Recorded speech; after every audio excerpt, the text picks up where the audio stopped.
Hey guys, I appreciate all the positive feedback for my first day in Pantheon video that I posted the other day, so I thought why not continue the series and show you my second day in Pantheon. This is the Saturday of launch weekend. Hope you guys enjoy it. Let's jump in. So I had a lot of fun playing Pantheon this past weekend, and man, this game is an adventure. There always seems to be a story to tell, and you never know what you're going to get into. So where do we begin? Continuing where we left off on the last video, I had just reached level 8, and upon logging in on Saturday evening, I very quickly got another invite into a goblin group. And take a look at who invites me here. It's Kill-A-Lot. In my last video, Kill-A-Lot was the very first person I grouped with way back in the newbie caves, so it's kind of funny seeing the sense of community here, the acquaintances you meet along the way, the familiar faces. It's pretty cool. Before I headed out to the goblin caves, I stopped over at my bank to deposit a bunch of gathering materials I had collected. I was just sort of messing around collecting some things. I haven't really dove into trade skills yet, but they seem kind of decent in this game because gear and items, equipment is not so easy to come by in the early game, I've found. So this is something I want to dabble into and figure out soon. Fast forward a little while later, and here we are chilling in the goblin caves, farming some good XP. The XP actually is pretty good here, and I did eventually reach level 9. This was a good group. We were here for a couple hours, and we were replacing a few people as people came and went, and the goblin caves really became a central part of my weekend because it seemed to be a really popular grind spot. So I spent a lot of time here, and I had quite a few groups.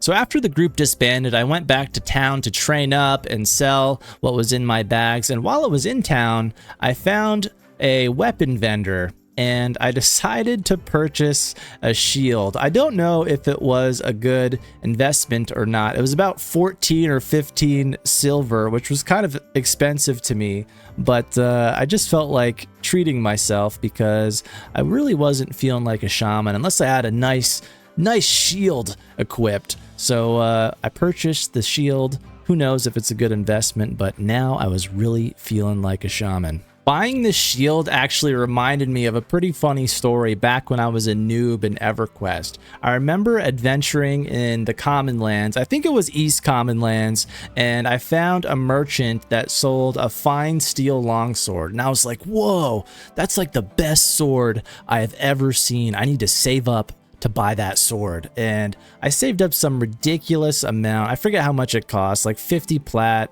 Whatever it was, and I bought a fine steel longsword from the vendor, and I thought I was so cool after that. I thought I was a badass, but then I quickly realized that it wasn't a magic weapon, and I couldn't attack certain mobs, and I was actually the biggest fool for saving up to buy a fine steel longsword.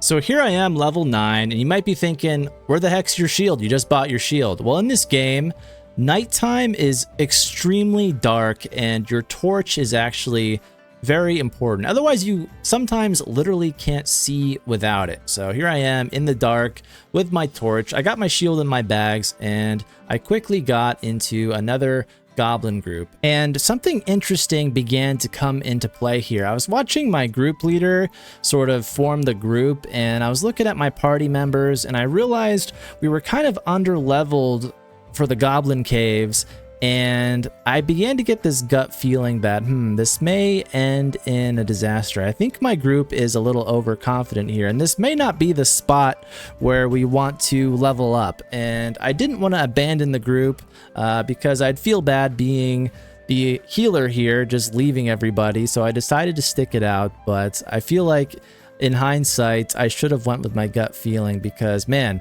we almost wiped or had a death on the path leading up to the caves. We weren't even inside the caves, and my group leader got knocked unconscious. And guess what ultimately happened? I'll let you guys have a guess. Yes, we ultimately wiped in the cave, just a few feet inside the cave, and I was totally regretting this group. And I had to politely tell my party, I was like, you know what, guys, let's get our corpses, but afterwards I need to head out. So you definitely need to use some judgment, and you don't want to be the nice guy all the time and try to stick things out, because it might be to your own detriment. If you have a gut feeling in this game, odds are you probably should just go with your gut. I probably should have left this group early on, right as it was forming. So I decided to cut my losses here, and you can't really blame anybody. The game just came out and we're all learning here, so that was definitely a learning experience. So I decided to spend the rest of the evening kind of just exploring the world, and I found my next zone called Avendir's Pass. Here I am walking across the bridge into Avendir's Pass, and I started checking it out. This was new, uncharted territory for me, so I was just kind of playing it safe, just sticking to the path, but looking around as well, and eventually I came across the next town or encampment called Demeth or Demeth. So that was pretty cool. I was checking out all the vendors, and it seemed like a pretty sweet spot. Eventually, the path I was following just abruptly ended, and I wasn't too sure where to go after this, so I kind of just cautiously walked into the forest here, and I was killing some wolves by myself, chopping down some trees, just trying to explore a little bit. And while I was out here, something really funny happened. I'm chopping down this tree, and this guy walks up to me. His name's Padon. Shout out to Padon. Now, Padon looks a little out of place, and he's talking to me like all frazzled, and he's like, hey, can you help me? I was like, what's wrong, buddy? Like, what are you doing out here? And he's like, I died out in the wilderness. I lost my body. I can't find it. I lost all my stuff. I'm broke. I de-leveled. I need help. So I'm kind of cracking up at the situation, and I buffed him up here, and I was trying to ask him, like, where'd you die? Like, what direction did you go? I'll try and help you if I can. So he actually like points in the direction he died. He's like, I died over there somewhere in those cliffs. So I was like, all right, let's go take a look. So I'm running over to these cliffs, and I'm conning all the mobs, just playing extra cautious because I know Padon is dead up here somewhere, and I don't want to meet the same fate as him and lose my body. And as we make it up to these cliffs, I notice they are overrun with spiders called orphan weavers, and I'm conning them, and they're red, saying, do you have a death wish? I'm like, oh man, this is like super dangerous. We shouldn't be here. But just over this hill here, I see Padon's corpse, and I'm like, dude, I found your body. And he's like, where? So I pointed straight ahead to his body. I was like, it's right there. But there was a spider right on top of his body guarding his corpse. Padon's standing next to me, and in my ear, he's like, right there is all my bags, all my coin, everything I've ever worked for is right there on that body.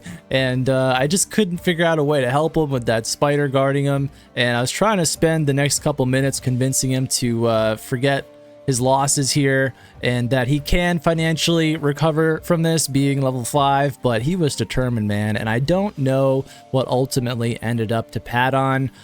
So we either need to start a GoFundMe for this guy or help him out if we see him in game here, but that was a funny encounter.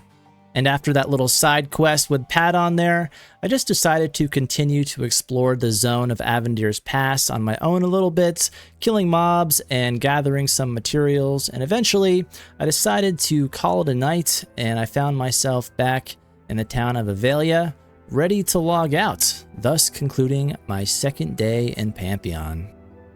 Thanks for watching, guys. It's been kind of fun to document my adventures in Pantheon here, so if you want to see more, let me know. Hit that subscribe button.